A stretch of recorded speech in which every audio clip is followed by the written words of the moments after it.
number of times. Yeah. Now I take a different approach. Thank you. Don't go down. I don't go that way. Go down Broadway. With your encouragement, when I'm going to Selvage Brewery, although I think and we can talk about this when the show starts, I do think that now that Selvage is moving to Ivy Road, the traffic is going to significantly diminish.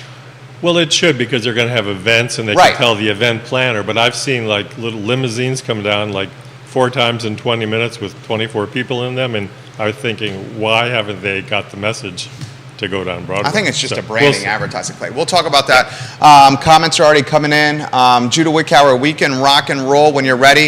If you want to give Roger some props, like the show, share the show. The man is as good a people as you're going to find in this community. J-Dubs, I'm ready to rock and roll when you are, my friend.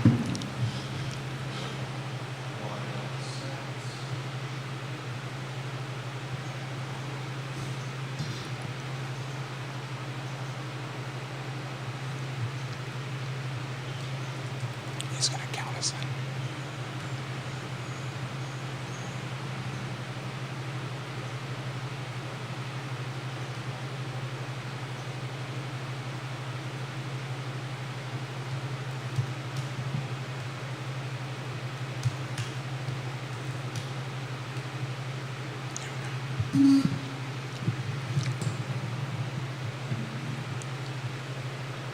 Good Monday morning, guys. I'm Jerry Miller, and this is Real Talk with Keith Smith. Thank you kindly for joining us. A pleasure to connect with you through the I Love Seville Network in downtown Charlottesville.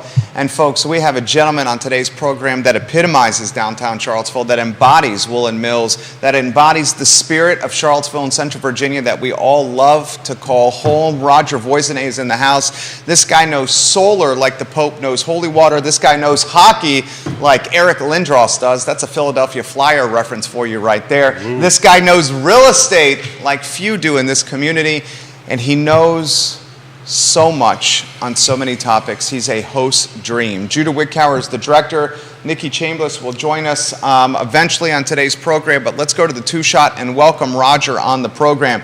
You got a lot of people watching. You got people already giving you props. How are you doing, my friend? I'm doing fine, thank you. Got to say, I've been married now 7 years, and it's been the best time of my life. You look fantastic. Thank you. You look fit. My wife's a trainer. We go to the gym all the time. We train together. Well, I'm going to give your wife a compliment. Roger is looking more jacked and fit than I've seen him ever, and you were already jacked and fit to begin with. And sun-kissed in bronze, fresh from the beach. Well, we went to Virginia Beach. Last week we were in the Bahamas with Ludwig and others, friends. Craig Redinger. It was lots of fun. Planning a trip to Canada, where I used to come from, Toronto and Montreal. Jessica is watching. Yeah. And she gives you the heart emojis. Jessica, he's looking fit. He's looking very fit. Thanks, Jessica.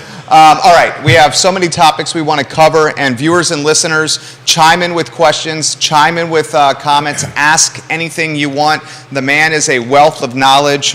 Woody Fincham says, Roger, Mr. Green Realtor. Woody Fincham is excited that you're watching the show.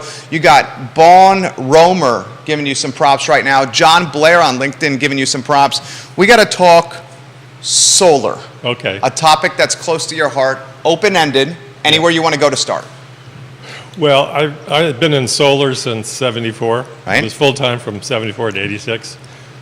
First in Montreal, then in Virginia, where we started Virginia Solar on the downtown mall.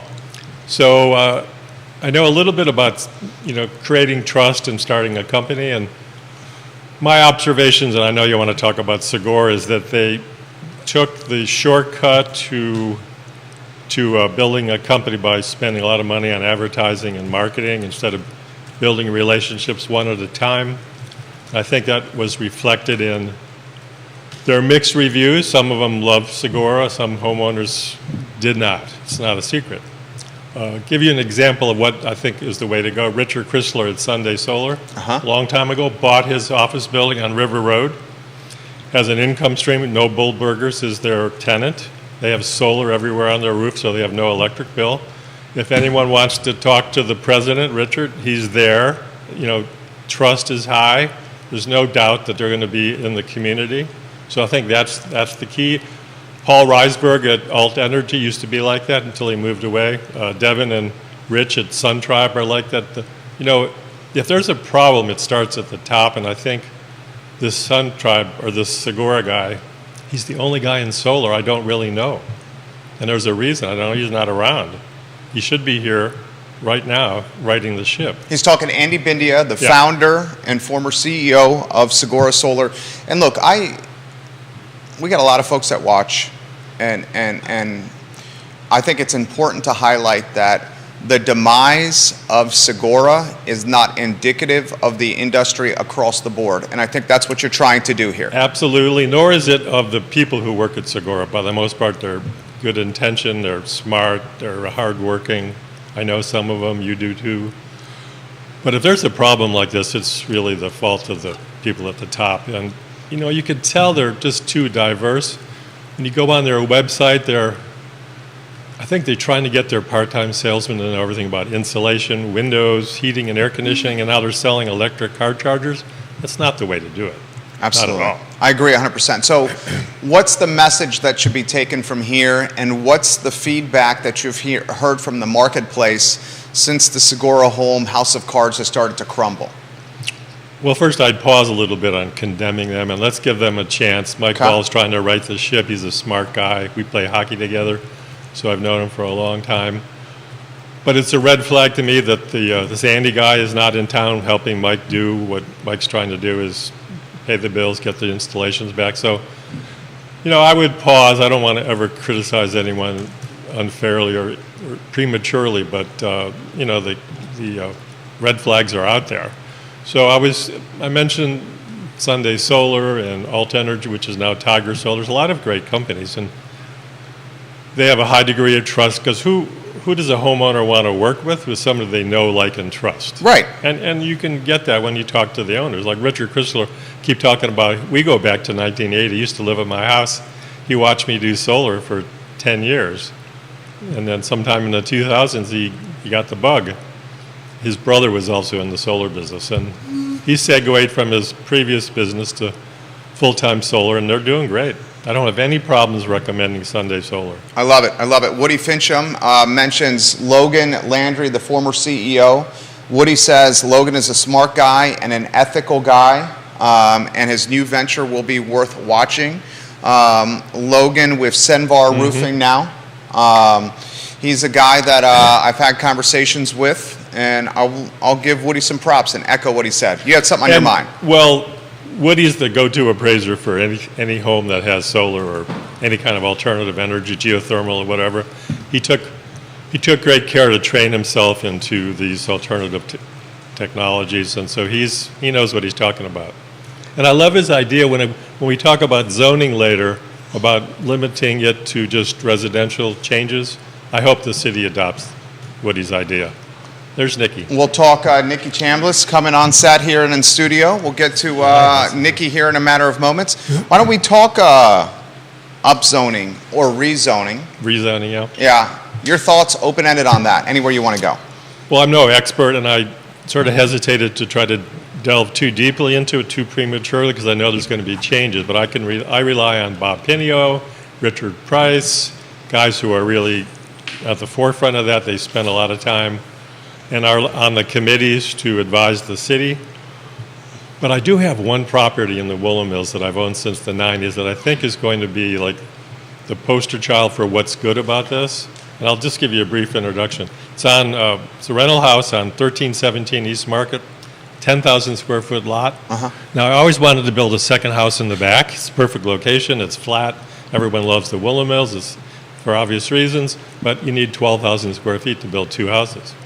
But under the new RA zoning, according to Bob Pinio and Richard Price, if I keep the existing house, which is an old house that could be bulldozed, but I keep it up, I can build 3 small cottages in the back on sublots and either rent them or do a lease purchase or sell them or sell the lots to a builder like Mike Sadler and have a nice little cottage community, a la Ross Chapin or Sarah Suzanka. You may know those names. Oh, yeah. They build like these small home communities Oh, all yeah. over the country. And that's a win, because we have 3 new homes in the Woolen Mills. They'll match the other homes in the neighborhood. It's like a half a block to Mead Park Pool, Firefly. It's great. That's a dead-end street. Andrew Hickson giving you props. Okay. We'll talk about Andrew soon. Hi, Andrew. Bob Pinio, fantastic architect. Yeah, he's been on the show with Richard. Who's come on the I Love Seville Network. Richard Price, a fantastic developer and squash player. Yeah. Richard Price, the visionary behind and I will get it right, hold on, give me 10 seconds here. Richard Price, the visionary behind the High Street development. 1130 condominiums we built and sold. You were a part of this. Yeah, I did. He and I did the project. Richard designed it. I found the land, and I know he was looking. And we sold all the condos for about $300 a square foot. And I just resold this. There's two I resold for like $350 a square foot. Now I mention that because downtown condos are going for $600 a square foot. The two at the Belmont Lofts are $560 and $660 a square foot. So we did a great job. People love the little condominium community. It's 2 stories. It's around a courtyard, and it was affordable, relatively affordable. I'm not saying it was all cheap. Things considered. Yeah, right? all things yes, considered. Yes. Gwendolyn Gale Cassidy watching the program. She says, woohoo, go Roger. ADUs are our absolute future. And I certainly am a huge proponent of the ADU as well. Woody Fincham says those condos are very cool. We valued several of them. It's great to know an appraiser like Woody Fincham. Nikki Chambliss now on screen here. We've talked upzoning, we've talked solar, and we've talked the 1130 condos. Thoughts on any topic, we will adapt to you. Wow, y'all had your coffee this morning, didn't you? Always. Okay, so you know what? I just have to plug a local business you mentioned in that area, and I was thinking Firefly and all that. Like Holly's Diner is right there. Oh, Holly's Diner right just across the street. Got to bring that up because it's you. also a local business that does a lot of music, which is very near and dear to my heart, and like a key feature of our area. Oh, absolutely. The fact that we have so much music and such a music scene makes it feel like I'm talking about DC or something. We don't have that, and in some ways I wish we did. But what we have is pretty incredible. Yeah. Especially for being a big, small town. Yeah, small town, yeah. There's a lot there and a really cool community of amazing people. You've seen the evolution of the music scene firsthand, 46 years in Charlottesville? Okay, I remember when we started Live Arts, the very first Live Arts Gala was across the street here. And there was this beautiful voice coming in the dark, and it was Dave Matthews singing for the first time outside of the Millers. He was, bartender at Millers. That was the beginning of him. And then I was on the roof of the Pink building, Ruhalak Toledano's building on South Street. Oh, yeah. And that was their first time they played as a band. And I just happened to be there. I didn't really know much about it. And then they segued over to Max and Trax, which is now gone. But I used to hang out at Trax. Trax came first, and then Max was the country band next to Trax. Absolutely. Trax was like my hangout. Because I forget the guy's, Bill Elder, I think was his name, and he had a WordPress. He was like a word processing guy, and that's where Dave Matthews Band played. Awesome. First concert I ever saw in Charlottesville in 2000 was at Trax. Yeah, it was an unbelievable concert. I think I spent the cover charge. I think was $4 to get in. Oh yeah, and it was as intimate a setting as the Southern is, and it had acts and talent come through that place that were world class. That you literally could almost touch in the front row, the people on stage. Same year as the CNO bar underneath the CNO current bar. Yeah. CNO Club. Yeah. I don't know if anyone who's listening that was in the 80s. That was so much fun. That's where I met the Stone Wheat Things. That was the Sandy McAdams era, was it not? Well, Sandy started CNO. Yeah, then. And here's a point. Sandy was at the CNO every night, shaking hands, telling people who he was, asking them how. That's how a business should be created, not by somebody going off to Haiti trying to help them. I mentioned that because if he really wants to help Haiti, he should have donated money to Building Goodness Foundation because they know how to help Haiti. Oh, there it is. Yeah. You know what I mean? There it is. There it is. All right, so a lot of topics we want to cover. We'll head to rezoning and upzoning, and then we'll weave these questions in that are coming in here. Why don't you start on upzoning, rezoning, and then... Not really my area of expertise, so what I'll do is I'll contribute in this one as I can. Yeah. And we're going to let you run with this one, Roger, and I will possibly even ask questions. How do you think it's going to impact this community? Well, right now, I hope they take Woody's idea, because if they just limit it to residential changes, I think it'll be more positive than negative. I know there's a lot of angst about building 7-Elevens and vape stores in a residential neighborhood, and that's what happens when it's not very clear what they're doing, and it's almost too much at one time. It's too broad. So maybe the city of Charlottesville is listening now, and they'll take Woody's suggestion and just focus on residential, because everybody wants more housing. Yes. Well, not everyone, but yeah, we need it. We need more right? housing. We need it. And here's an example. I tried to build a second house in a great neighborhood, and I can't because we need 6,000 square feet. Well, why do you need 6,000? Why not 5? Because there's hundreds of lots in the Belmont area on 5,000 square feet. So, but just to get that one little change was almost impossible. I gave up until now. Does the dirt, we talked about this with Woody, and you got a boatload of realtors watching the program right now, including some elected officials. We'll highlight Jesse Rutherford. We'll highlight our boy Bobby Yarborough in Redfields. We got Travis watching in Southwestern Virginia in Danville. Mike Pruitt, who's going to be on the show tomorrow, Albemarle County Board of Supervisor. Lloyd Snook, saw you this morning. Mayor Snook, good to see you again. Liza Borsius, Johnny Garver, Jason Howard, Lonnie Murray. Watching the program, Chad Wood, Michael Plecker, hello. Here's what I'm concerned about, and Nikki, you jump in anytime you want. Definitely. We work alongside investors here, and the investors that I'm working alongside have said, Jerry, show me an opportunity to buy something where I could potentially get X return on my money. And I'm not going to tell the number because I'm not trying to stigmatize anyone, but a developer, when it's all said and done, wants to make money. That's the name of the game. So the developer has said to me, show me something land-wise that I can buy. I got this cash ready to go, and I want to be able to do X amount of return on my purchase. So my concern is, maybe concern is not the right word because I'm also in the for-profit business as well, that the dirt becomes a bit more opportunistic. As the dirt becomes more opportunistic, then the developer is going to be more opportunistic. And as the developer becomes more opportunistic, the density that goes on that dirt is going to come at a price point that is going to be far from affordable. Well, are you talking about a guy who wants to buy and then flip the land, or a builder who wants to buy and build a house that could be sold? Because a guy that wants to buy the dirt and develop it into doorways and bedrooms. Okay, well, that's a little bit different than just, and I wouldn't call them an investor so much as a developer. Yeah, developer. Yeah. And working with one now. There's no home that's not built by a developer or by an owner operator. But let's face it, we're not going to solve the affordable housing problem without developers. In fact, the best suggestion someone told me once is, if the city of Charlottesville wanted to build more affordable housing, just hire Ryan Homes. Because who knows better how to build a lot of homes in a fast period of time that's affordable.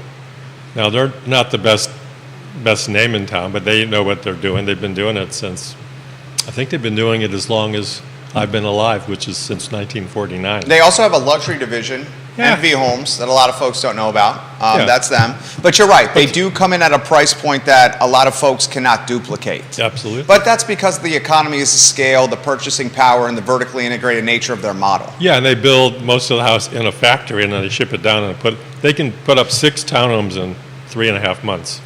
And they pre-sell them all, too. Right. Nikki, any thoughts on any of this? So my brain keeps going back to the other zoning conversation before, Yeah. truly. Like, my brain attached to that, and I'm just like, where are we on that? But that's not quite, I guess it's all related. It's interconnected.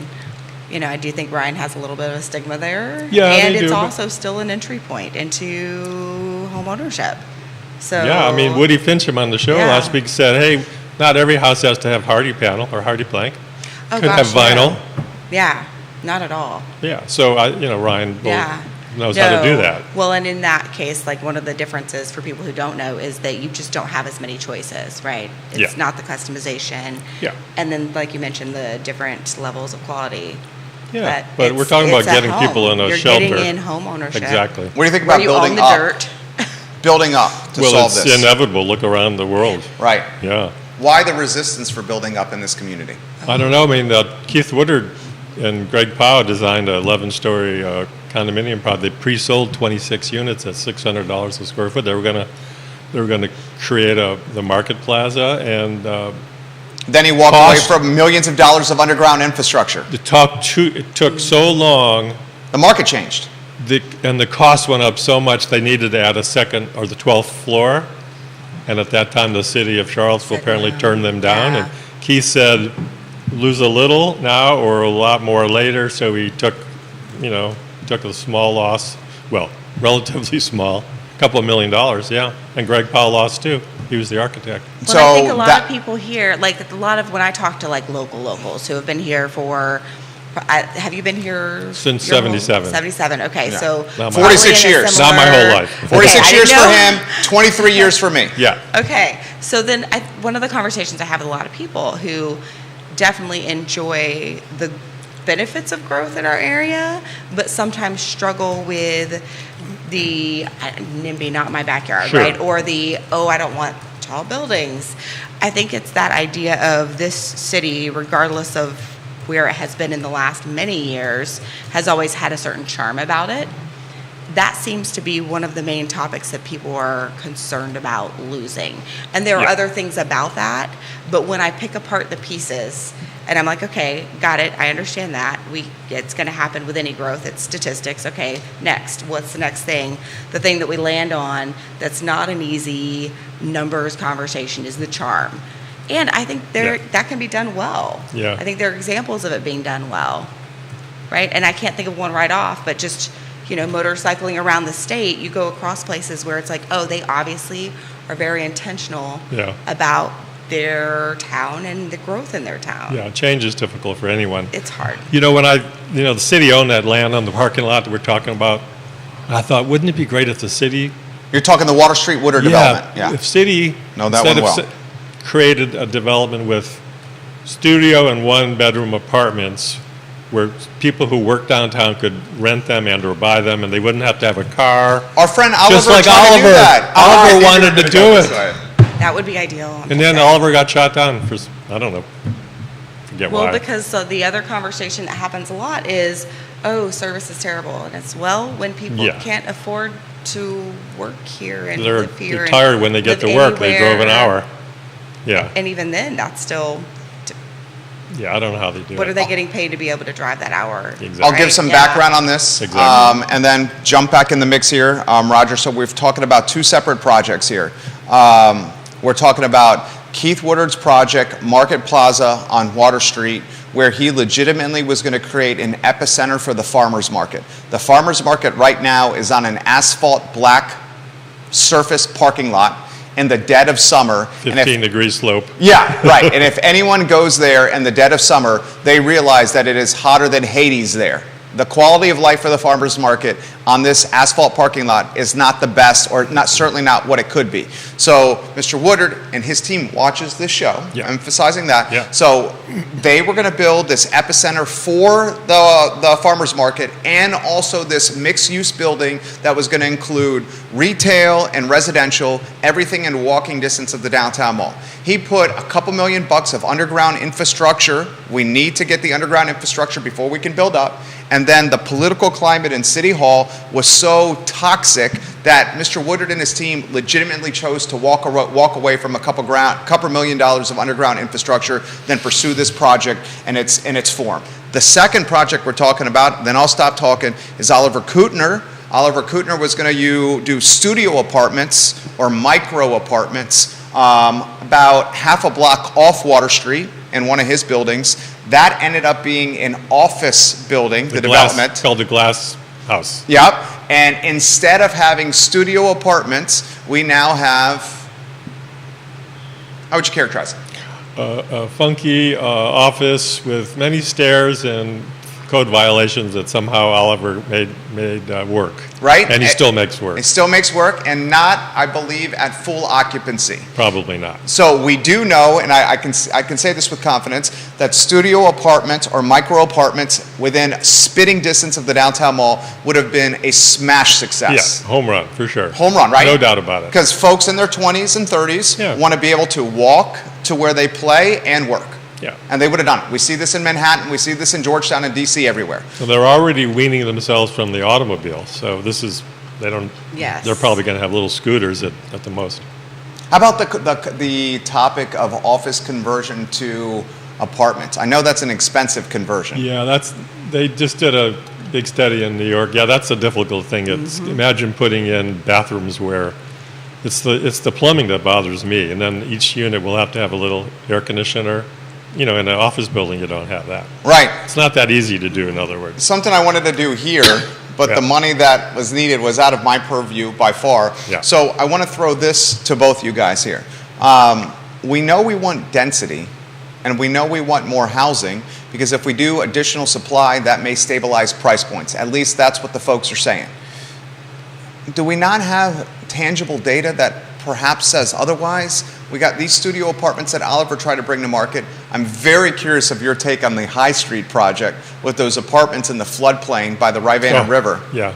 On your take on that. So I want to go anywhere on this topic for anywhere you guys want to go. Why don't you go first, Nikki? Okay, yeah. So I want to start on this because I think part of it is that when we're looking at these things, and I'm not crazy in the know to specifics of history here, right? But the broader picture is what happens is a lot of times these small studio areas end up still being crazy priced because they're walking distance, because they're new, because oftentimes they're very modern and pretty freaking cool is what they usually Yeah. are, right? When people are promoting this, they're not trying to do this. Well, first of all, you don't want it to not look nice. That would be really not so smart. But then they end up being priced in such a way where it's really not serving the purpose that we're talking about. And I don't have a solution to that. It's possible. I mean, it's up to whoever's the owner. He's going to charge Yes. what the market will bear. of And course. it's also important to emphasize that even if they do come in at a high price point, that is then going to open up price points lower on the pricing spectrum. Because folks will fill this high price point that otherwise we're pursuing a lower price point, which would then open that up for the marketplace and others to go after. Your thoughts on Yeah, that? other areas. Well, affordable housing, I first think of the three words: land, labor, and lumber. Because if you can't get your land or your labor or your lumber less expensive, you're not going to have the sum of the three equal affordable housing, or what we call affordable.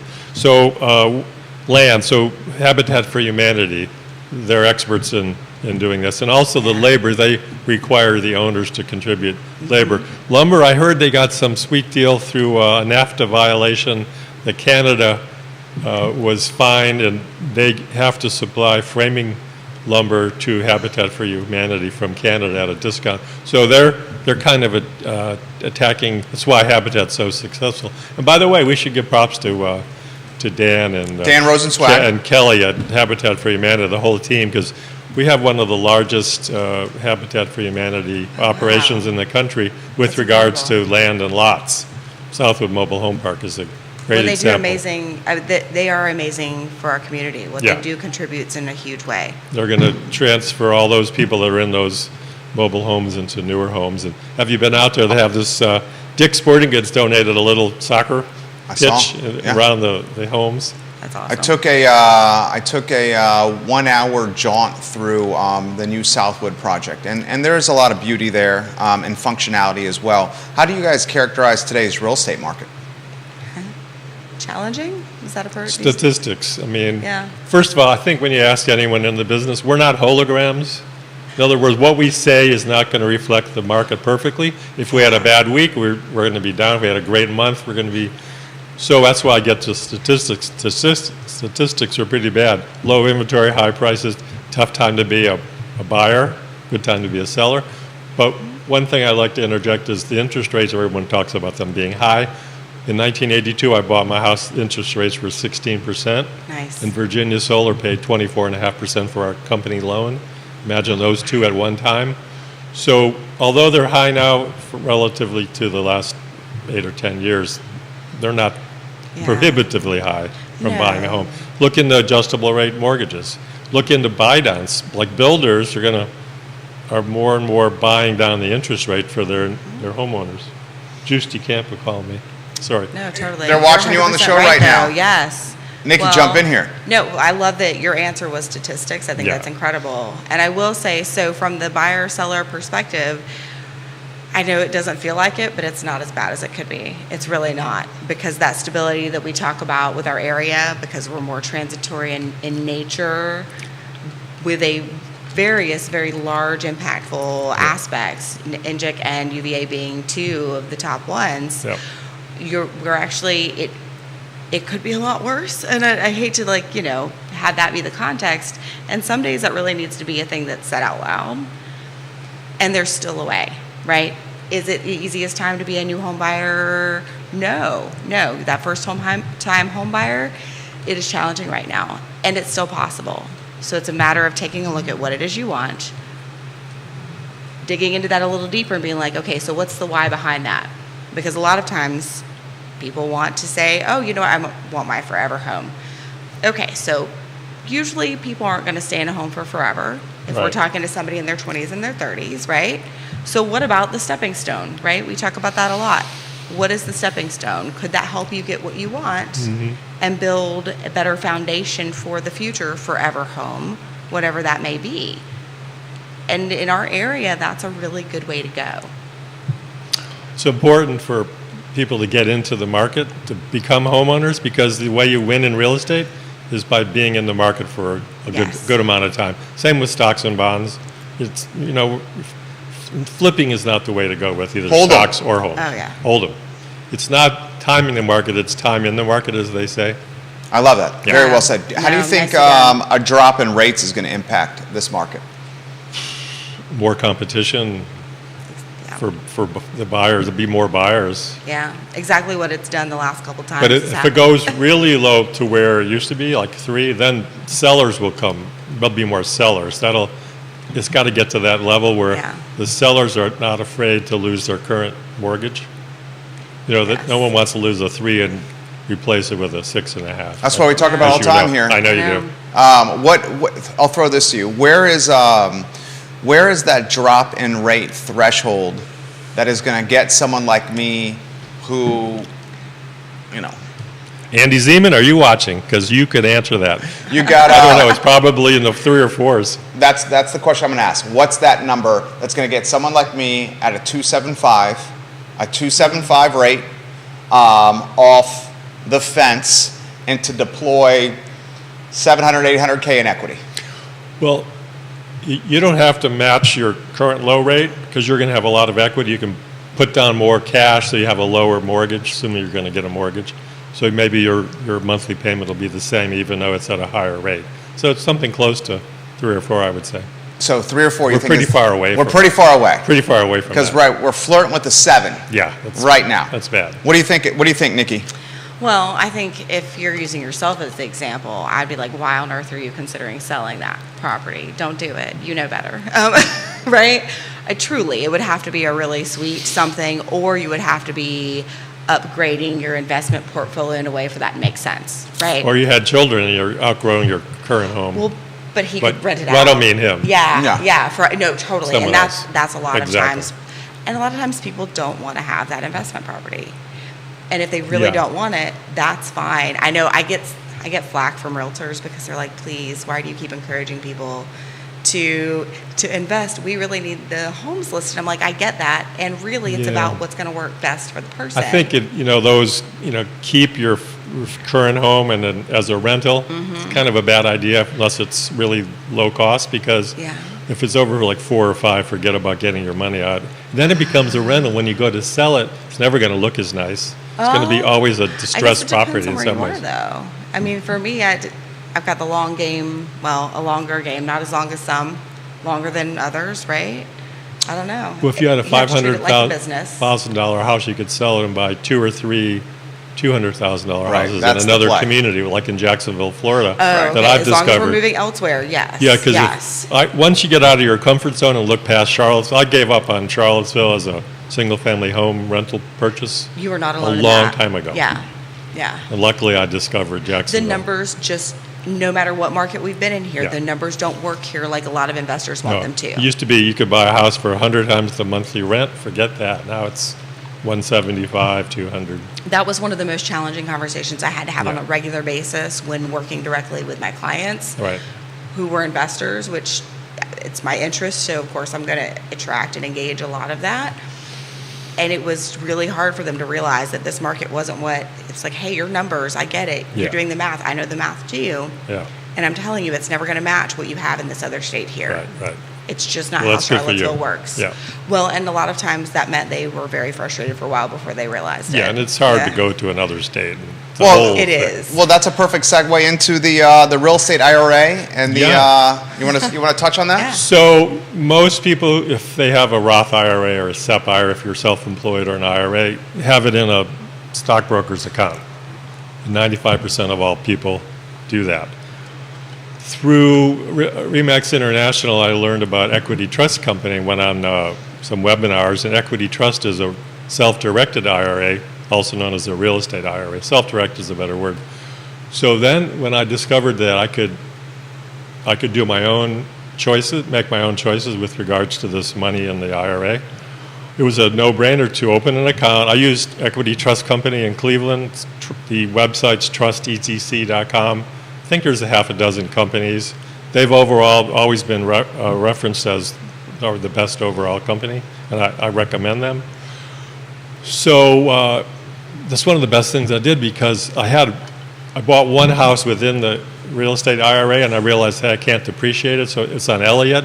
It was in that guy's video about what could happen badly. And Yeah. It was 1002 Elliott. So I took that 250,000 and I now lend it to Jacksonville Wealth Builders in a series of 16 different notes, all 6 to 2 month or 2 year maturity, and every month. But the money comes back into the IRA tax free, and it just keeps growing and growing and growing. And then when you reach a certain age, you have to take out, 1/30 of it each year, which is no big deal. So, but you can own cryptocurrencies, you can own land, you can own artwork, you can own real estate, you can own anything you want. You make your own decision, so it's a little bit riskier, obviously, unless you trust yourself. So the advantage of doing this is you're still an investor and a landlord, but you don't have the day-to-day operations, the maintenance, and potentially the headaches that you're responsible for. Well, now you're talking about the homes in Jacksonville. Yeah, all the homes I own, 10 of them, I've never been inside any of them. I've only seen 3 of them from the outside, because I totally trust the company. I've been down there a couple of times. Jessica and I were just there. And they do all the management. And by the way, in Jacksonville, Florida, all the leases are like 3 years long. Right. That's what they, Really? two is unusual, 2 to 3. And we have like a 97.8% renewal rate. During COVID, the occupancy before COVID was 98.6, and during COVID was 98.2. We didn't lose like any tenants at all. Yeah, it was Jacksonville was Yeah. great. nice. And the How'd rents you keep learn about going. this, Roger? Through a webinar at Equity Trust Company. So REMAX led to Equity Trust, led to Jacksonville. So I talked to Greg Cohen down there. They only take investors who want to buy and hold. So they flew me to Jacksonville. I spent 3 days there. I went to 9 different homes. But the first one I saw was 3-bedroom, 2-bath, car garage, 1-car garage, hardy plank and brick on a paved street, 6,000 square foot lot. What do you think it cost? In Jacksonville, I'm going to call it $160. 92,000, and it rented for 950 at the time. Oh, my gosh. Now it rents for now I'm getting offers every day for 300,000, and it rents for 1350, I think. Okay. So it covers everything and then some. Yeah. After all, taxes and insurance, I still have to pay. I think I net about 1,000 from each house. It's great. That's significant. And questions coming in for you on this. Yeah. This is from Brian, who's watching the program in Crozet. Does your guest, first he says, please bring this guest back. He seems to be a breath of fresh air and a wealth of knowledge. Brian also says, is your guest saying that the Charlottesville market has gotten so expensive that the average investor is having a hard time running a coherent business model? Well, with regard to residential, now commercial is a little bit different. We've done pretty well in commercial, but again, it's a long-term hold.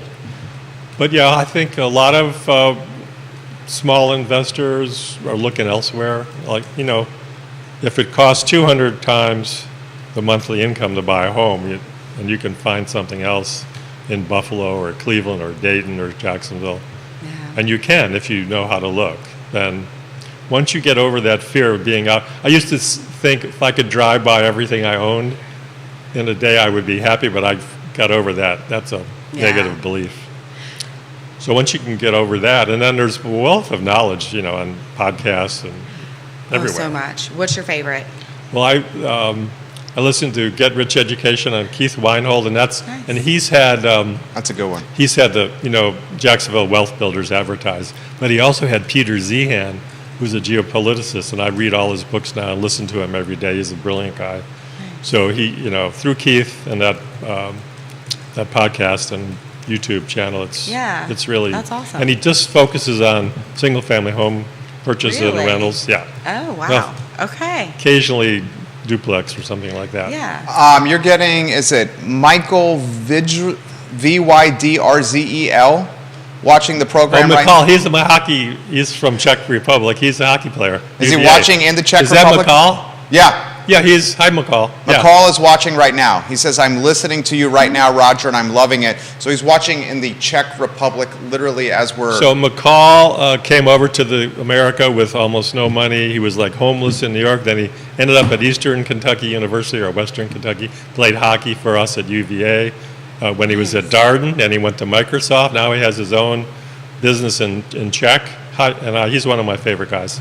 Gwendolyn That's Gale incredible. Cassidy watching the Yeah, program. Gwendolyn's great. She says, Mr. Charlottesville, Roger, you did not tell me any of this when we met last week. How are you? She says, how are you selecting cities? This is a Harvard-educated viewer and listener right now. Well, I just happened to stumble across Jackson. By the way, Jacksonville Wealth Builders, aka JWB Capital, they do not go in other cities. They're completely focused, which is another lesson that I think Segura should learn. You stay, you focus in your hometown until you've done such a great job that you're getting medals, which JWB gets, by the way. So I was thinking about, I wanted to do this in Buffalo, where it's my hometown, and give me a connection. I'm going to go there Yeah. for the Bills and Sabres games, and so, but I'd have to pay taxes in New York, and in Florida doesn't have taxes, income taxes like Yes. that. So that's a big. And Ohio is another place I looked into, but I think I hesitated. Life's complicated enough. I didn't want to complicate it with Life is complicated. another tax return. Nikki, any thoughts on any of this? No, I love it. And I love that you brought the idea of investing out of state. That's another, because we've mentioned Bigger Pockets before, and that's Yeah. kind of my go-to for a lot of things, Yeah. right? And they talk all the time and have guests all the time talking about, hey, get out of your comfort zone. It doesn't have to be local. And I think you're Yeah. right, and it Yeah. doesn't. And there's I think a lot of the people that I end up talking to that want to invest locally, there's a combination of comfort zone, but for some of them it's they really just want to give back here. And so there's and I think there's probably a balance even for those people. Yeah. Because Coming you're home. right, the numbers don't work the same way. Not the same way. They no. do not. I like So- Bigger Pockets. I'm not active, but a woman Yeah. called me up from Bigger Pockets, and it led to, I started a subdivision in Greene County called Meadow Ridge with a guy named Sunil Shako at Glenmore, and Mike Sadler's building a 7 spec home, so we're building right now. That's awesome. Brand new homes in Greene County, Yeah. right close to the, where the new Sheets is. Oh, yeah. It's like a 9-iron from there. Greene County Yeah. has got tremendous momentum and Yeah. tailwinds Yes. behind it right now. As affordability has been a problem in Albemarle, folks are willing to head across the county line to Greene, where they're getting maybe 30, 40% discounts on brand new homes Yeah. and just having to commute just a couple more minutes further. I am hearing from my friends at Greene County government that they're getting to a point of capacity with what's in the pipeline. Yeah, I heard. And also getting to the point Yeah. with locals that are saying, hey, we got a lot of new units coming on the market, slow this down. So we may have hit the ceiling in Greene here. Time will tell. And that's tough, because that was the go-to affordable place to go to. And then Yes. Louisa and Flavanna, you've talked about them. Well, and What's left? Buckingham County? No one wants Yes. to drive down Route 20. Yeah. Well, and it's not even Route 20 is challenging enough, but it's also beautiful. Yet, if you're really going into Buckingham, that's further away. Yeah, it's too far. Now, I will say I do feel like, and maybe I'm wrong, and it's just conversations I haven't been having, but I feel like Orange is still in that more I like drivable Orange. range Yeah, that people Barboursville. don't think about. Yeah, Like you're even, right. You can go all the way into Orange. Yeah. There's some really nice areas there. I live on the south side of Charlottesville, and it's maybe 45 minutes for me. So if you were anywhere further north with where you work or where you want to be, We have an Orange County You know? investor on the program right now, Nice. Jamie Turner, mayor of Gordonsville. Jamie Turner says, he says, this gentleman is awesome. He's talking Oh, about you. thank you, Jamie. And he grew up in this area and has investment property in Gordonsville. I will highlight the fact that Paul Manning and son-in-law Chris Henry have a tremendous amount of skin in the game and a tremendous amount of future plans for Gordonsville, in particular downtown Gordonsville. Gordonsville was the home of PBM. So Paul has got a lot of commitment to making Gordonsville special. One thing I've heard percolating in Gordonsville is the construction of a boutique hotel in downtown Gordonsville. And as the Keswick, Patch, Mary Mill Trail, this wine and brewery trail, becomes a reality, much like the 151 trail in Nelson, I would bet that you're going to see a lot of investors target Gordonsville and this portion of Orange County with land grabs. Time will tell. Time will tell. Yeah, Paul bought a lot of that from Hank Brown, who you've had on the show. And by the way, Chris Henry played. He was one of our goalies at UVA hockey. I did not know that. I just texted. He's in Barcelona right now. I introduced him to my high school friend who's a cardiologist. I think over he's there. in That's awesome. Barcelona pursuing Getting an higher MBA. education. He's getting an MBA. An MBA He'll come in back. Barcelona. Yeah. He's one of the most established, incredible developers and builders in this market, and the guy who was the vision of Dairy Market and Dairy definitely. Central. Chris, a good friend of the program. Coming in. I love that place. I'll throw this to you. I'll throw this to you here. And this question's come in from a couple of people. How difficult is it to start a REIT locally? Real estate? Yeah. Well, I'm kind of involved in two mini REITs. I wouldn't call them REITs, but like Aaron Laufer, who is a very sophisticated guy. He's on the downtown. I know Aaron mall. Laufer. Aaron's great. And his partner, Trip Stewart. Trip, yeah, so they're buying. Play squash with close. him. Yeah, so Aaron looks hard for real estate opportunities, and 15 years ago we bought what's now called the Da Vinci Center, Yep. where Aquafloat is. They're my clients. So Aaron put together 8 investors, and it's not a REIT, but it's like it's a mini investment club. I would And call then- it a consortium. Yeah, and then Mark Brown, when we bought the Charlottesville Ice Park and turned it into the Main Street Arena and then resold it to Jaffrey, we bought the Tall Oaks Technology Center, which used to be Nimbus Records in Green, with the same investors. So that's like another consortium, which I highly recommend to people who are listening. If you can find people that are smarter than you or have more money and just sort of get involved with being a small investor with them. Because being a small investor is almost as good as the whole thing. My mentor, Bill Nitchman, who owns the Professional Center on the Mall, just sold a huge building on Dale Avenue to a consortium of I want to say 8 to 12 guys my age, and a lot of these guys tied to the company GovSmart. Oh, I know that. Brent yes. Lillard. Yep. Brent, I'm going to get you on the program. I know you watch the show. But the guys pooled their resources and bought close to a city block. Yeah, I know the building. It's where Francisco Portel operates. You should get him on the show. He's a genius. You want to do an introduction? We'll get him on. I'll I trust your introduce you, judgment. yeah. Neil He's Williamson for Roger. He's the president of the Free Enterprise Forum, Neil Williamson. He says, a good barometer of Greene County is this week's Planning Commission meeting. Watch rezoning for 500 homes along US 33. By the way, the by right density would allow only SFR.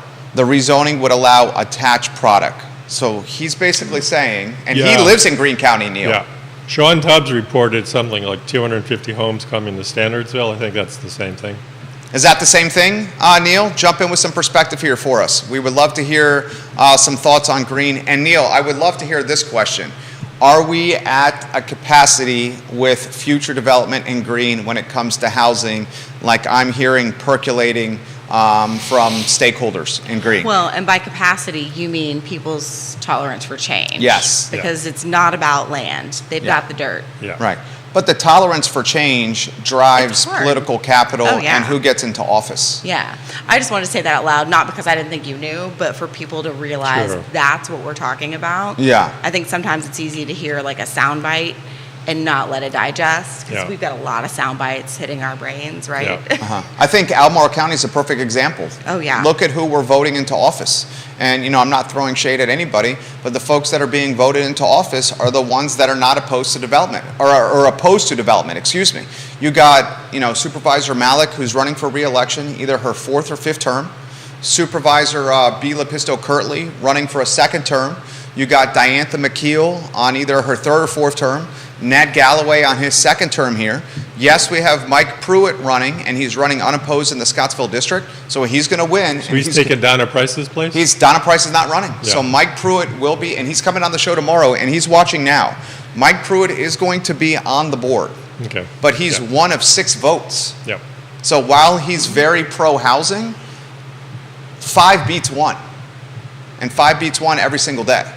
So the likelihood of any new development in Albemarle County is So where are all Slim? these new employees coming for the data science center and all the construction going on at UVA? They're going to have to live somewhere. or Paul's Biotech Institute, Yeah. and all the ecosystems built around it. And Yeah. these are 6-figure jobs. So these 6-figure jobs are going to not cannibalize, they're going to pursue the available real estate now, which is going to then push anyone under a 6-figure job further away from the epicenter of employment. This is a very real, I don't want to say problem, but so Charlottesville, I'll throw this to you, Roger. Charlottesville is such a coveted place to live, this area, and that's why we live here. But we're almost in some ways victims of our own success when it comes to affordability. It happens almost every nice, look at Greenwich Village in New York City. Like, if that was the Yeah. place to go, and now what it is, it's just a bedroom community full of expensive condos that no one can afford. Probably people from other countries buying the condos, not even living there. Yeah, it's a really tough thing. Well, I Don't think have a any lot answers.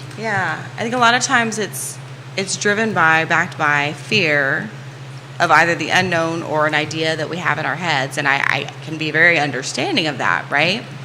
And having more conversations, having better conversations, and being able to educate and build trust that growth would look in such a way that people are more comfortable, because I think a lot of times people really do want that, and there's not the trust there. So when you add the lack of trust and you have that, fear of what that could look like for this community that people really love. Like I joke about it being the vortex, because I'm like, oh, you know what? I know you're moving out of town, but I'll see you in about 5 to 15 years. Because, you might be coming back. Well, I mean, some of the best 4 years of my life were at UVA. Yeah, And that's then why I was people like, come back. That's what I'm saying. The hook. The Well, hook. But that's why The they call newspaper. it the hook. Yeah. There's a song about that. I thought it was the gentleman. I thought it was the gentleman C. That's why they called it the hook. I don't know about Haas Spencer. You can ask Haas. but I will I'm pretty ask sure it's because people come back. Yeah. And it also, the hook is a nickname for the gentleman C, that when you went to the University of Virginia or you attended the University of Virginia, if you showed up for class, you often got what was called the gentleman C, Really?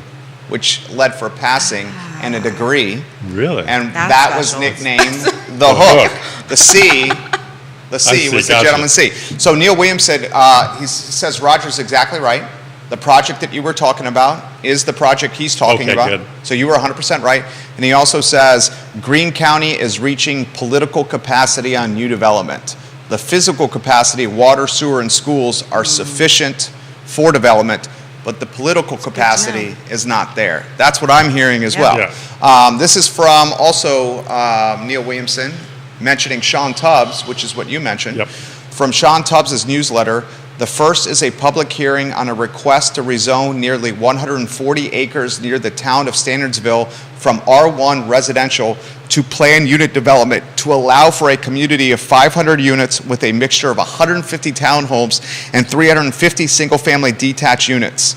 The Greene County Future Land Use Map designates this area as mixed-use village center, and a portion of one of the parcels is within the town.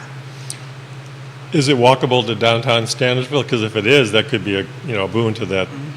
That's town's already been bypassed, and it must be hard for the merchants to make make a go of it. That's a good follow-up question for you, Neil. Thoughts on any Greene County related No, there, I Nikki? love that. The Standardsville was the first area that I started really working when I got into real estate. Yeah. Because people didn't want to go there. And I lived in Scottsville, so it's not like when Wow. living, yeah.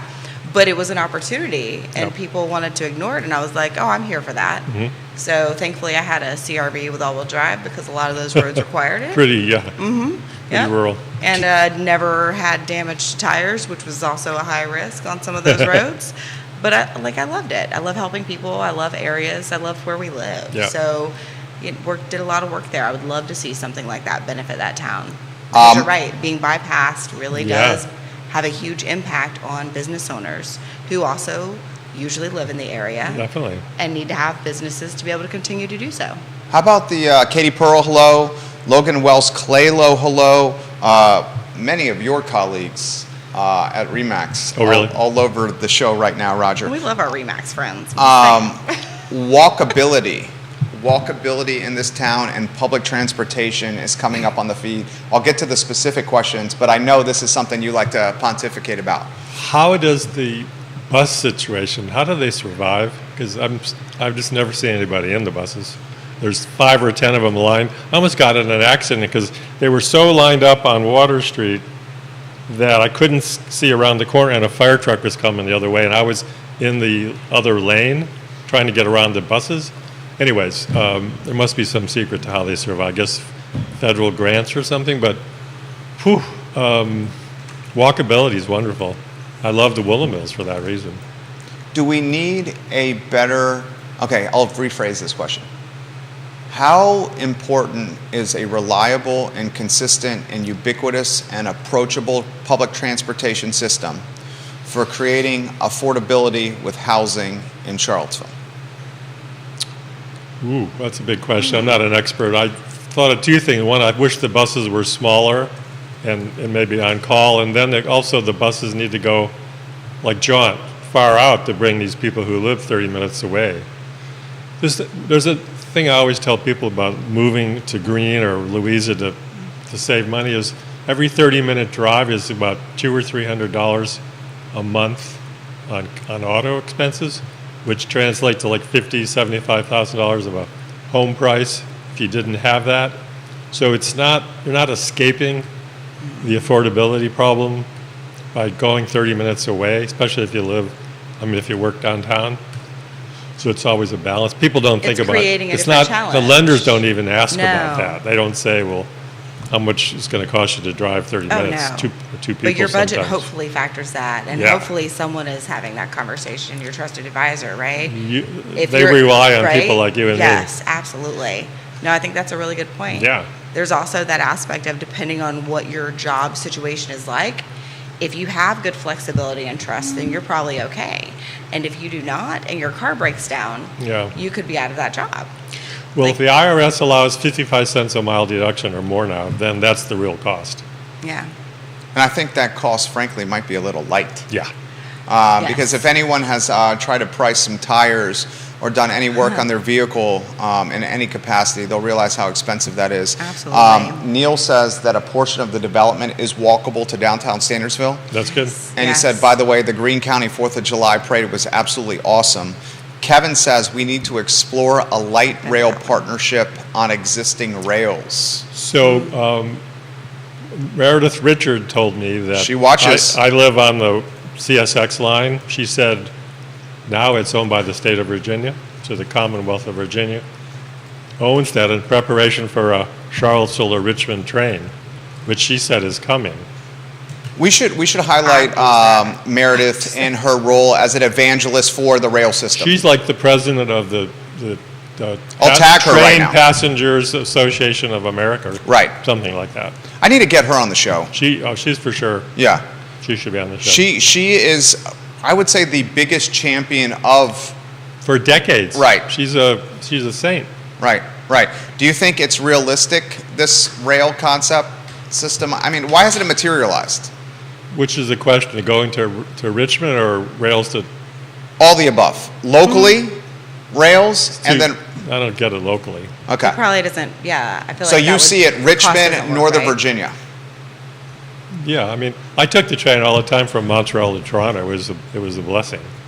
I went from downtown Montreal to downtown Toronto, but that's two huge cities, and it was a 6-hour drive. I think it took me maybe 2 hours on the train, maybe 3. Go ahead. I don't see it happening The around whole here. train life, I do think also it's not something we often, unless you're from a big city area, think about, No. right? So at one point, we had a function, a KW function in Roanoke. And I remember I rode, right, because it was a great motorcycle season and trip. But my backup plan was actually to take the train. And at that point, they had some deal going on. It might have been like post-COVID life. It was like $8 each way for dropping in Roanoke and having fun. So I think also that's that part of the conversations in education so that people have a better understanding of what this could look like and be more comfortable with it, right? So that there's no longer that fear base. I also think the walkability is similar to that because if I go visit New York City, I'm going to walk miles. I'm going to. And yet I live in Willoughby, which is only 2 miles from downtown Mall. And the idea of walking there makes me go, oh, why would I do that when I can Exactly. drive and park? But I would not view it the same way if I were in New York City thinking, oh, I want to go see that Broadway show and go to dinner there. No, I may take transportation. This is right up but I'm probably going to walk. Peter Krebs' alley, who came on the show on Friday, Yeah. Piedmont Environmental Council. Peter Krebs, jump in here with some perspective. How about the Rivanna Trail? Love it. I love the bridge they put over Moores Creek. It really completed everything, and now we have a trail where you don't have to ford a stream once or twice. Love it.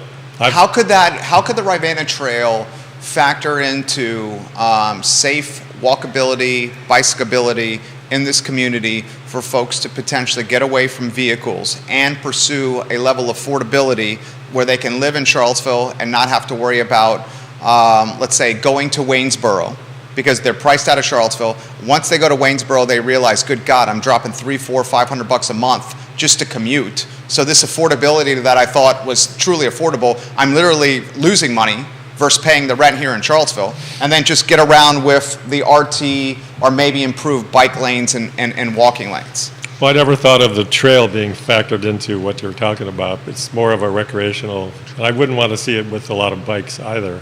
It's too crowded already, and I don't I think think it that's works. what they're trying to push. Really? Yeah. Well, some news is the bridge over the Rivanna from Pantops to East Market Street, which I thought was crazy, did not get funding for the second time, so it looks like it's not going to happen. This coming in from, gosh, the comments are coming in faster than I can keep up. So this is from Woody. Trains struggle in the United States because most rail lines are owned by freight carriers and they have first rights to the line. Yeah. Amtrak constantly runs late because they have to stop and let low freight through. That's from Woody. Neil says heavy rail, i.e. the Virginia Railway Express, is the most likely scenario. I've tagged Meredith, and I think Meredith is watching now. Meredith Richards, jump in here with any perspective, please. This comment has come in. Any thoughts to Jerry, and this is a pipe dream I've had, any thoughts to Jerry's gondola idea? And that's from Kelsey. Is that on the downtown mall? Because I always thought it'd be fun to have a gondola go in the length of the mall. And by the way, you know where they do it? Where? Morgantown, West Virginia. Yeah, they do it a lot of places. University of Morgantown, or West Virginia University. Right. And a lot of folks don't realize this, that there used to be a trolley line that ran literally right down West Main Street. Yeah. I think Like- Gabe Silverman wanted to do a trolley there. Dude, Gabe, someone put this on my Gabe and radar. Alan. Gabe Silverman wanted to do a connector from downtown Charlottesville to Monticello. Yeah. Oh, yeah. Because That was the idea. He tried to buy the old hospital there. Maybe he did buy it. I don't remember. Yeah, and he That was going to be an arts center for artists of all kinds. And it'd be connected by this trolley. right. Nice. And Gondola. Gabe had to put Gabe in perspective for everybody. Oh, well, Gabe's one of my favorite guys. He's literally right across the street. Yeah, right by over Tonic. there. Yeah, Gabe and his whole family. They came from California, located like many Californians to Moran Forest in Batesville. He was a big proponent of solar, and we did a lot of solar with his housing company. Great guy, you know. Live art started in the Mickey building.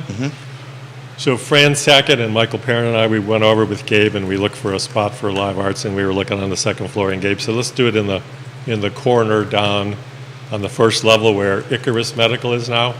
And to Gabe and Allie's credit, they, instead of putting a parking lot, they put that little park where Tonic is. That was like a gift to the community. That they didn't have to do because, parking was needed. Right. They could have easily just put cars there. Yeah. Yeah, so Gabe was, and he and Allie bought buildings on the downtown mall, Hamilton's Restaurant. So that was going to be the Mud House. And I was working with Billy and Kate Hamilton, and Billy was kicking and screaming about downtown mall because it hadn't turned the corner yet. But I knew the ice park was coming in and the mall crossing, and so finally got Billy to at least to look at that space, and Mud House changed their mind that they relocated to a smaller spot. So we worked out a deal with Allie and Gabe, and the rest is history there. They've been there 29 years. Alan Kajin listens to the show, a bi-coastal attorney, lives in San Francisco. Lives Hawaii, too. Okay, so now he's got He comes spots. here for weeks at a time. For He was weeks just at a here. time. Yeah. Owns some of the most marquee property in the city of Charlottesville.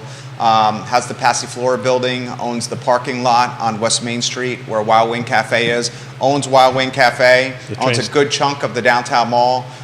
This guy is a heavy hitter. Gabe Silverman was his boots on the street. Rest in power, Gabe Silverman here in Charlottesville. My Gabe Silverman story, 15 years ago when I launched this business, one of my friends introduces me to him. I go to his studio over here where he literally has, it's like Toys a mess. everywhere. Yeah, a mess everywhere on Market Street. I walk in, he's smoking a cigarette. He literally has the cigarette dangling from his lips. Yeah. I come in and say, I need some office space for my building.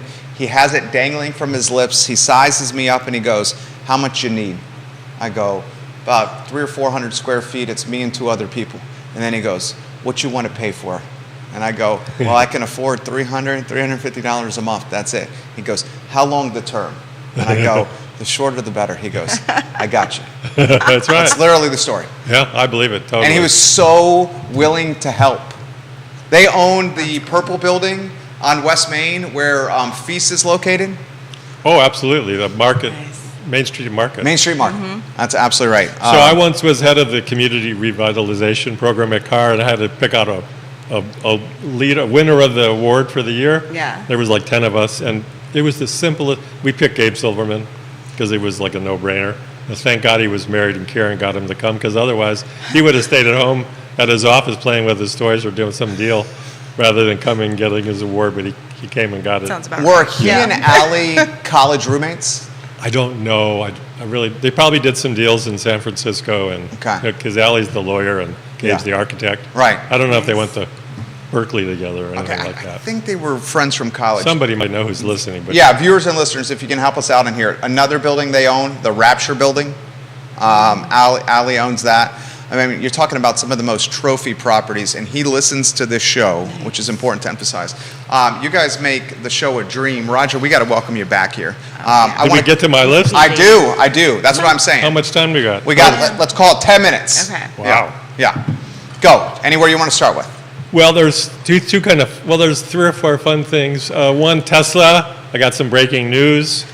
After years of lobbying, the Commonwealth agreed to a sales and service center in Charlottesville. First was Tyson Corner, then Norfolk and Richmond. So all these Tesla people have to go to Richmond for service if they do. But we're going to have one in Charlottesville, but the awesome. location is a secret. Okay. I can't tell anyone yet. But In the city limits? no, I think it's in Albemarle County? Yeah. Okay. I get this from the lobby group called Capital Results. They're great. I think it's going to be at Fashion Square Mall. I know where it's not going to be. It's not going to be on 250 and 20 where the car dealership was that Oliver had. Oh, yeah. So that was too small for them. And there's not very many big places, and something tells me it's Yeah. going to be at Fashion So Square Mall. that is breaking news. We should cut this into a That's sizzle incredible. reel for the 12:30 show. What he just said about Tesla. Let's say this again. So we have Tesla coming. Coming to Charlottesville at an undetermined location, but we should know very shortly. Okay. Okay. Some other breaking news. You were the first Tesla vehicle owner in this community, No, right? Sandy Reisky at Apex Clean Okay. Energy was. I was the first one who had ordered or maybe got the Model X, Okay. but not the only one. Okay. So I had to wait 2 years for my car. Okay. But I knew at the time, that was 2014. At the time, I knew everybody by name who had a Tesla because there's only like a dozen people. Now there's like There's a a lot of dozen on people in Market our- Street yes, in yes. 10 minutes. Tesla everywhere. now. Everywhere. So you think the Tesla epicenter or dealership is going to come to Fashion Square Mall? That's my guess. Somewhere on 29 there. That is breaking news. Yeah. Well, But that's don't. incredible to have that service center right So here. think about a service. You can go take test drives. Right. We can look at a power wall, and they have a big TV like this that shows all the superchargers in the world.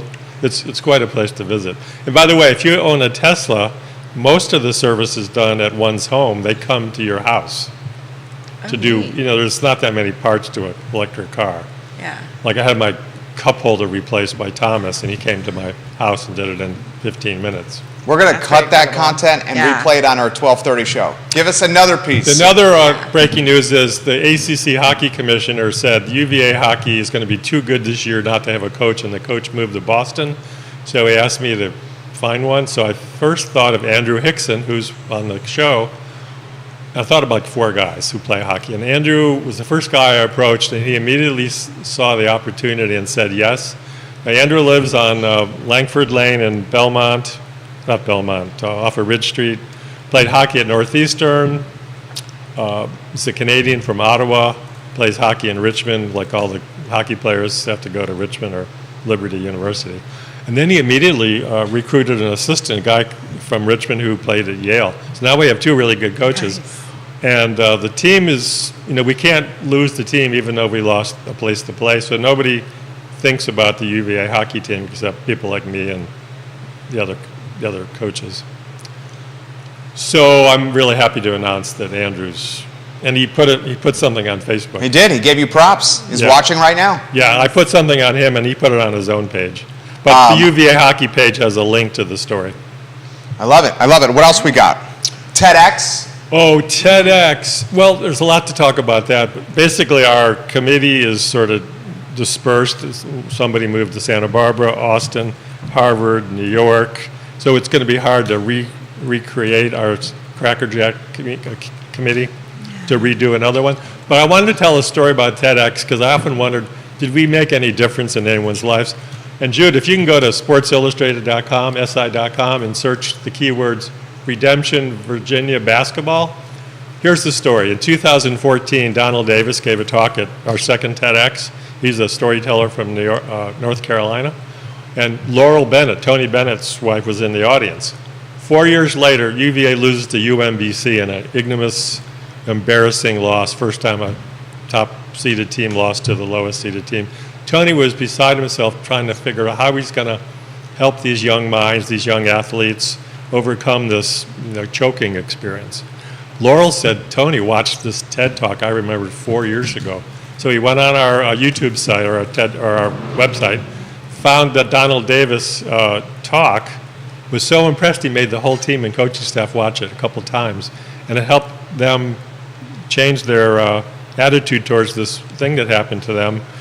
So what happened was when they went to Duke and played Duke, the Dukies were chanting UMBC, and Kyle Guy and Ty Jerome weren't phased by it at least. They had purged their subconscious mind of this choking experience by telling the story about it.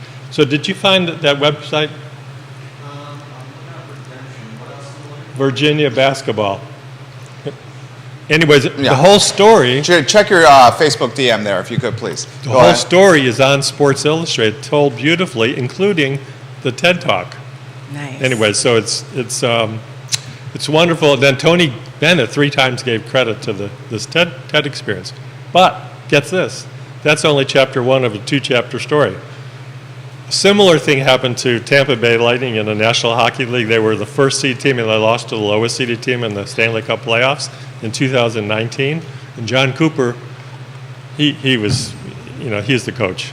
He goes, what am I going to do? This is terrible. It's never happened before. Someone told him about UVA. So he went and he learned about the UVA story, watched our TED Talk, got a UVA hat, and he made that the mantra for the entire year to his team. Now, this team's composed of Russians, Canadians, Czechoslovakians, thin, sweet. They don't know anything about college basketball in this country.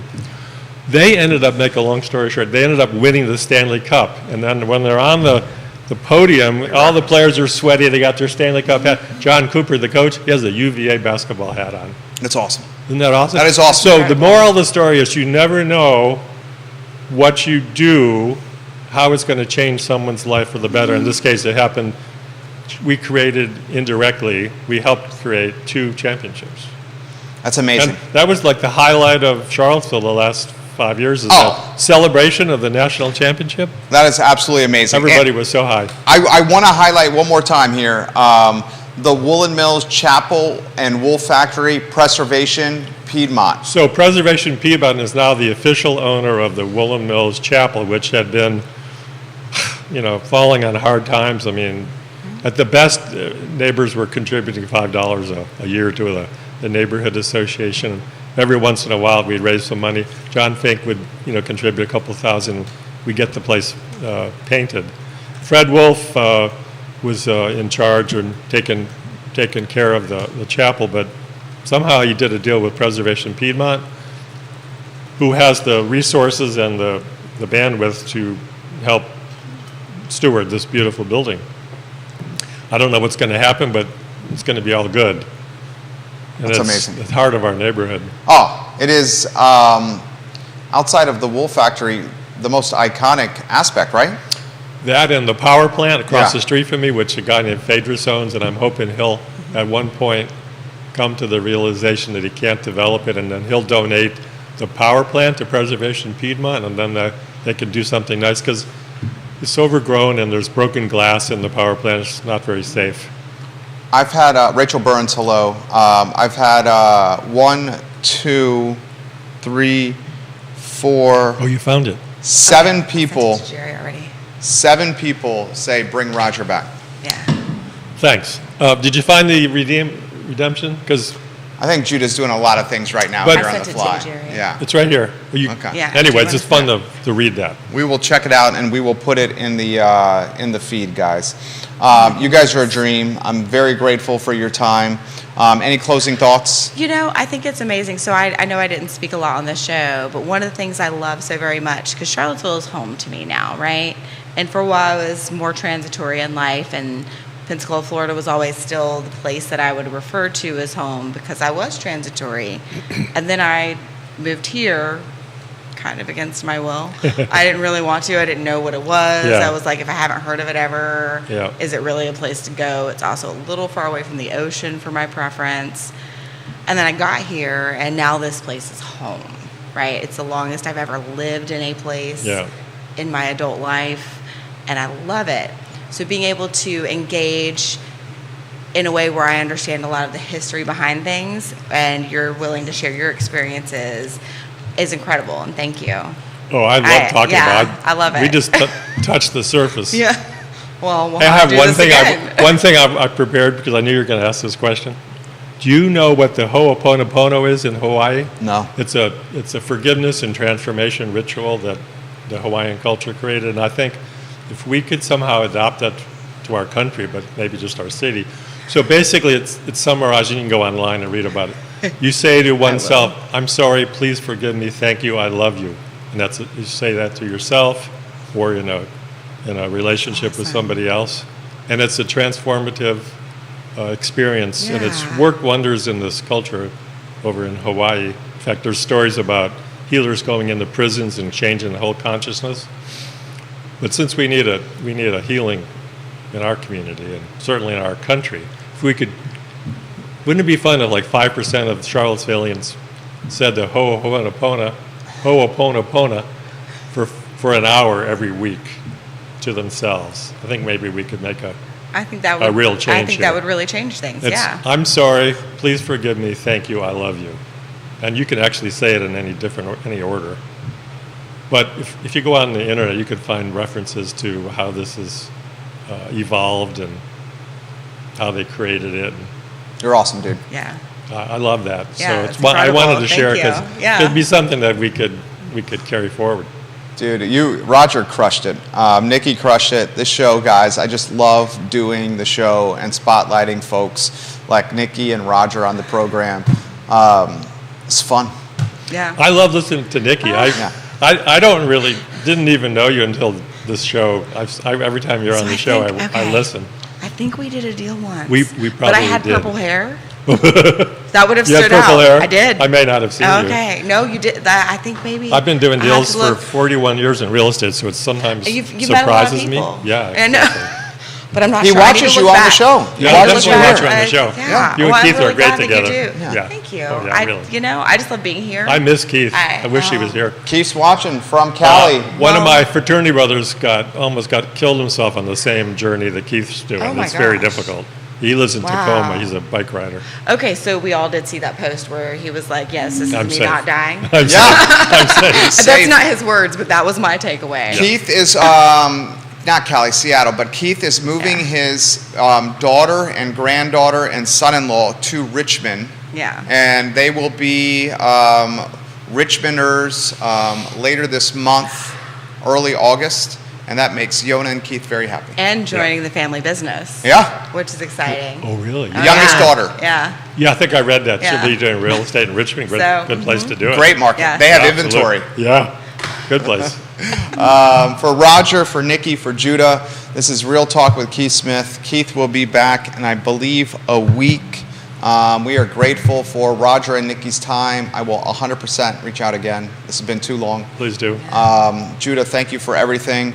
We hope you enjoyed the show as much as we did. The I Love Seville show will be up in 1 hour, where we're going to make an announcement of a brand new talk show on this network that is going to take the talk show into a viewer and listenership that it is not currently reaching, and I'm super pumped to give you those details. Take care, Wow. everybody. Nice. Can't wait to hear I that. know. I was like, can we get like a secret I will tell you tea off air. moment? Once That's this cool. microphone- Yeah. I think he bought I know. CNN. Yeah. Oh, that's totally what happened.